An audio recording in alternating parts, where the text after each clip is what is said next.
শুভর কথা শুনে চমকে গেল আদ্রিত। সম্পূর্ণ জানতে ভিডিওটিতে একটি লাইক করে দেখতে থাকো। গল্পে শুরুতেই দেখা যায় জিনিয়া সাহায্য নিতে চাইছে সমিত, রমিত, অয়না। জিনিয়া তখন মনে মনে ভাবে, আদ্রিতের স্মৃতি ফিরছে না, একদিক থেকে আমার তো ভালোই হচ্ছে। শুভ এখন ওই দিকেই ব্যস্ত আছে, স্মৃতি ফিরলে আমারই অসুবিধা হয়ে যাবে। কিন্তু এখন তো উচিত আমার সমিতের সাথে থাকা। সমিত যদি কোনো কিছুতে আমাকে অনুরোধ করে, আমি তো আর সেই অনুরোধ ফেলে দিতে পারছি না। কি যে করি সেটাই যেন বুঝে উঠতে পারছি না। এরপরেই সমিত বলছে জিনিয়া, তুমি পারবে তো আমাদেরকে সাহায্য করতে? জিনিয়া তখন বলে, হ্যাঁ নিশ্চয়ই সাহায্য করব, কেন সাহায্য করব না। জিনিয়া তার মাকে মেসেজ করে বলে দেয়, এক্ষুনি একবার আমাকে ফোন করো। এরপর তার মা তো তাকে ফোন করে। জিনিয়া ফোন ধরেই নাটক করতে শুরু করে দেয় আর বলে, মা এক্ষুনি আসছি আমি, আমাকে আগে বলবে তো। সমিত বলে, কি হয়েছে তোমার মায়ের, তুমি এরকম ছটপট করছো কেন?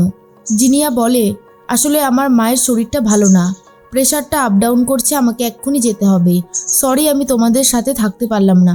সমিত বলে, না না, তোমার মা যদি অসুস্থ হয়ে পড়ে তো সেক্ষেত্রে তুমি কি করেই বা থাকবে? তোমার যদি কোনো হেল্প লাগে অবশ্যই কিন্তু আমাকে জানিও, আমি যাব। জিনিয়া বলে, ঠিক আছে। এরপর জিনিয়া সেখান থেকে কেটে পড়ে। আর অন্যদিকে অয়নাই রয়েছে এখন একমাত্র ভরসা। শিরিন তখন বলে, আরে তোর দাদা রয়েছে তো, তুই পারবি দেখবি। এরপরেই অয়না রেডি হয়ে যায়। সেবন্তী পুলককে বলে, শুভ যেই প্ল্যানটা ভেবেছে সেই প্ল্যানটা আদৌ সাকসেসফুল হবে তো পুলক? পুলক তখন বলে, দেখাই যাক না শেষ পর্যন্ত কি হয়। এর মধ্যে ঠাম্মি আর দাদুও চলে এসেছে। তখনই ঠাম্মি বলে, শুভ সারা দিন ঠাকুরের কাছে প্রার্থনা করে চলেছে, ওর মনস্কামনা যেন পূরণ হয়। এরপর ঋদ্ধি এসে বলে, আপনারা যে অনুষ্ঠানটা এখন দেখতে চলেছেন সেটা খুবই দারুণ ইন্টারেস্টিং হতে চলেছে। শুভলক্ষ্মী আর আদ্রিত রায়ের ভালোবাসার একটা প্রেম কাহিনীর ছোট্ট কাহিনী। এরপর অয়না শুভলক্ষ্মী সেজেছে আর রমিত সেজেছে আদ্রিত। দুজন মিলে খুব ভালোভাবে পারফরমেন্স করতে থাকে, যা দেখার পর শুভর নিজেরই পুরনো দিনের কথাগুলো আরও বেশি করেই মনে পড়তে থাকে। সেবন্তী তখন দেখতে পায় নিজের চরিত্রটাকে। শিরিন সেবন্তীর চরিত্র করতে থাকে আর বলে, আদি তুই এই মেয়েটাকে কিছুতেই বিয়ে করে নিয়ে আসতে পারিস না, তোকেই একা ঢুকতে হবে এই বাড়িতে, আমি এই মেয়েটাকে ঢুকতে দেব না। কিন্তু আদ্রিত নিজের জোর গলায় বলেছিল সে শুভলক্ষ্মীর সাথেই থাকতে চায়, শুভলক্ষ্মীকে সেই বাড়িতেই রাখতে চায়। পুলক তখন বলে, কি সেবন্তী, নিজের চরিত্রটাকে এইভাবে সামনে দেখে তোমার খুব কষ্ট হচ্ছে তাই না? আসলে তুমি কষ্ট পেও না, আমাদের প্রত্যেকটা মানুষের জীবনে এমন অনেক সময় আসে যখন আমরা কি করি বুঝতে পারি না, কিন্তু তার যে রিয়াকশানটা সেটা কিছুদিন পরে গিয়ে রিয়েলাইজ করতে পারি। সেজন্যই বলছি তুমি দুঃখ পেও না। এরপর তো খুব ভালোভাবে অনুষ্ঠান চলতে থাকে। আদ্রিতেরও কিছু আবছা আবছা স্মৃতি মনে পড়তে থাকে, কিন্তু পুরোটা তো মনে পড়েই না। আর তারপরে আদ্রিত প্রচণ্ড রিয়াকশান দিতে থাকে আর বলে, আপনারা আমার জন্য যেটা করছেন সেটা খুবই খারাপ, আমি আর সহ্য করতে পারছি না। আমি তো বলছি এই মুহূর্তে আমার কিছুই মনে পড়ছে না, কিন্তু আপনারা যেটা করছেন বারবার আমাকে এইভাবে বিপদে ফেলে, আপনারা কি এই কাজটা ঠিক করছেন? আমি কিন্তু এই বাড়িতে থাকতে চাইছি না। এরপরেই বারবার বলে যে মোহনা এর থেকে অনেক বেটার ছিল। শুভ তখন বলে, সরি, আমি বুঝতে পারিনি যে তুমি এতটা রেগে যাবে। আসলে আমি যতদূর বুঝেছি তুমি তোমার অতীতটাকে খুঁজে বেড়াচ্ছিলে, অতীতটাকে জানতে চেয়েছিলে। ভগবান তোমার সামনে অতীতটা এনে দিয়েছে ঠিকই, কিন্তু তোমার পুরোটা এখনো মনে পড়েনি। তাই আমি চেষ্টা করছিলাম যাতে তোমার পুরনো স্মৃতিগুলো ফিরে আসে তোমার সামনে। আমি যদি কোনো অন্যায় করে থাকি তাহলে আমায় ক্ষমা করে দিও। এই যে ঠাম্মিকে দেখতে পাচ্ছ, ঠাম্মি এখন ঠাকুরের কাছে রোজ উপোস রাখে, যদি তোমার স্মৃতিটা মনে করিয়ে দেয় ঠাকুর।